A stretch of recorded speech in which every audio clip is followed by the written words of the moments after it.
کل ہم نے حضرت یوسف علیہ السلام کے متعلق پڑھا تھا کہ حضرت یعقوب علیہ السلام کی وہ اولاد ہے، تو ان کے متعلق قرآن میں جو اللہ تعالیٰ نے فرمایا کہ بھی جیسے ان کو خواب آیا، ان کو فضیلت کی بات ہم نے کل پڑھی، اور ان کے بھائیوں میں جو حسد آیا اور انہوں نے جو اسٹریٹجیاں کر کے ان کو اندھے کنویں میں پھینک دیا تھا۔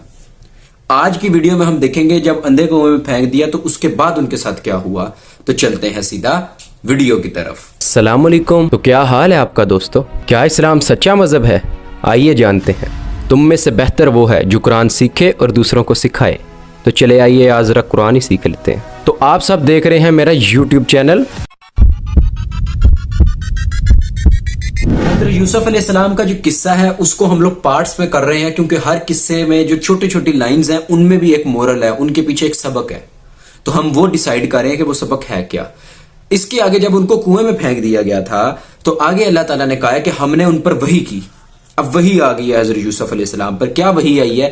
کہ تم یقیناً اپنے بھائیوں کو یہ جو معاملہ انہوں نے تمہارے ساتھ کیا تم انہیں جتا دو گے، تم انہیں بتاؤ گے، یہ ایک وقت آئے گا تو صبر کرو۔ اور پھر آگے کیا کہا کہ جب وہ لوگ اس سے انجان ہوں گے، مطلب وہ بھول گئے ہوں گے، مگر ہم تمہیں وہ وقت آئے گا کہ جب تم ان کو یہ یاد دلاؤ گے کہ تم لوگوں نے مجھے کنویں میں پھینکا تھا۔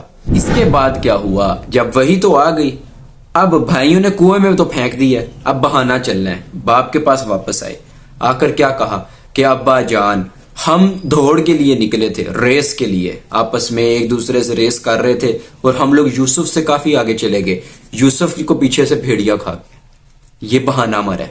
انہوں نے کہا کہ بھی یوسف کو، کیونکہ وہ بیابان تھا، تو کہا کہ اس کو بھیڑیا کھا گیا، ہم لوگ اپنے کھیل میں مشغول ہو گئے تھے، ہمارا یوسف سے دھیان ہٹا ہے اور بس اس کو بھیڑیا کھا گیا۔ اور پھر آگے اپنی بات میں وزن ڈالنے کے لیے ایموشنز بھی بیچ میں ڈالے، کہتے کہ ابا جان بے شک ہم آپ کو کتنا ہی سچ کیوں نہ بتا دیں آپ ہم پر یقین نہیں کریں گے۔ اپنی بات میں وزن ڈالنے کے لیے کہا، اور ثبوت کے طور پہ جھوٹا موٹا جو خون ہوتا ہے کرتے پر وہ بھی لگا کر آگے کہ یہ دیکھیں یوسف کا یہ کرتا، اور اس پر خون سا لگا کے کہا کہ بھی یوسف کا خون ہے۔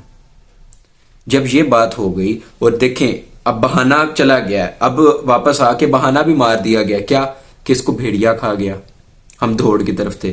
دوسری چیز کرتے کے اوپر خون لگا کر، اور تیسری چیز اپنے ایموشنز بیچ میں ڈال دیے، کہتے کہ بھی ابا جان دیکھیں ہم جتنا بھی آپ کو سچ بتا دیں آپ ہم پہ یقین نہیں کریں گے اس بات پہ۔ اب حضرت یعقوب علیہ السلام کا کیا رسپونس تھا جو ایک پیغمبر خدا کا، ایک مومن کا ہوتا ہے؟ کیا تھا؟ انہوں نے کہا کہ میں اللہ سے اس معاملے میں صبر مانگتا ہوں، اور جو تم باتیں کر رہے ہو یہ باتیں تم اپنے دل سے بنا کر لائے ہو، اس میں کوئی حقیقت نہیں ہے، لیکن میں اپنے اللہ سے صبر مانگتا ہوں اور اسی سے مدد چاہتا ہوں کہ وہی میری مدد کرے گا۔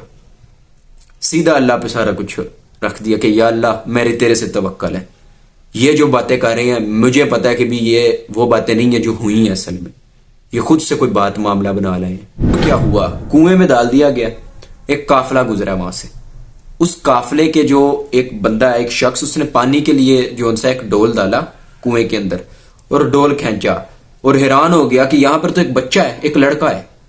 وہ دیکھ کر کہا کہ بھی، اور بڑا خوش ہوا، اس کو اپنے لیے پونجی کے طور پہ رکھ لیا، اپنی مال کے طور پہ اپنے قافلے میں رکھ لیا۔ اب کیا ہوا؟ آگے اللہ تعالیٰ نے کہا کہ اس کے جو بھائی ہیں انہوں نے کھوٹے تھوڑے سی جو رقم ہوتی ہے نا کھوٹے داموں، اس کو جو ان سے بیچ دیا یوسف کو۔ اور یہاں پر اللہ تعالیٰ نے کیا چیز آئی ہے کہ دیکھو کنویں سے نکال کے اللہ نے قافلے میں ان کو داخل کر دیا، اور ان کے بھائیوں کے بارے میں کہا ان کو ان سے اب کوئی رغبت بھی نہیں تھی، کوئی محبت بھی نہیں، کوئی افسوس بھی نہیں ہوا اس بات پہ کہ ہم نے یار چھوٹی تھوڑی سی قیمت میں اس کو بیچ دی، شرم ہی نہیں آئی اس چیز کی۔ لیکن دیکھو قافلے والوں میں سے جو تھے شخص، ان لوگوں کو اب حضرت یوسف کنویں سے قافلے کی طرف چلے گئے ہیں، اب ان کا سفر آگے کو ہے۔ کیا سفر ہے؟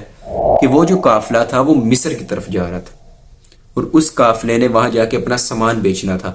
مصر میں سے ایک شخص نے حضرت یوسف علیہ السلام کو خرید لیا، اور اپنے گھر جا کے اپنی خاتون جو عورت ہے اس کو کیا کہا کہ یہ ایک لڑکا ہے، یہ ہو سکتا ہے ہمیں فائدہ پہنچائے، اور ہم اس کو اپنا بیٹا بنا لیتے ہیں۔ دیکھیں کنواں، کنویں سے قافلہ، قافلے سے سفر، سفر سے اب مصر پہنچے، اور مصر میں ایک بہت اچھے عہدے والے شخص نے حضرت یوسف کو خرید لیا۔ اب مصر سے آگے کہانی شروع ہونی ہے کہ کیا وہ مشن تھا جس کے متعلق آگے آیات میں بھی اللہ نے کہا ہے کہ وہاں ہم نے مصر میں یوسف علیہ السلام جو ہے ان کو ٹھکانہ دیا، ان کو جگہ دی۔ کس کام کے لیے؟ تاکہ ہم اس کو باتوں کا انجام سکھائیں، یعنی کہ بھی جو خوابوں کی تعبیر ہے وہ ہم سکھائیں گے، اس کو علم دیں گے۔ تو اس کے متعلق جو یہ چیز بھی طے پا گئی کہ اللہ تعالیٰ دیکھیں آپ کیسے کیسے معاملات ہیں، کیسے چیزیں چلی ہیں، بھائیوں کے حسد سے لے کر کنویں سے قافلے، پھر سفر اور مصر۔ آج کی ویڈیو میں ہم یہ یہاں تک بات کی ہے، کل ہم دیکھیں گے کہ کون سا وہ مصر سے کیسا مشن سٹارٹ ہوا اور آگے کون کون سی مشکلات اور آزمائشیں حضرت یوسف علیہ السلام پر آئی ہیں۔ ویڈیو پسند آئی ہے؟ سبسکرائب کر لینا۔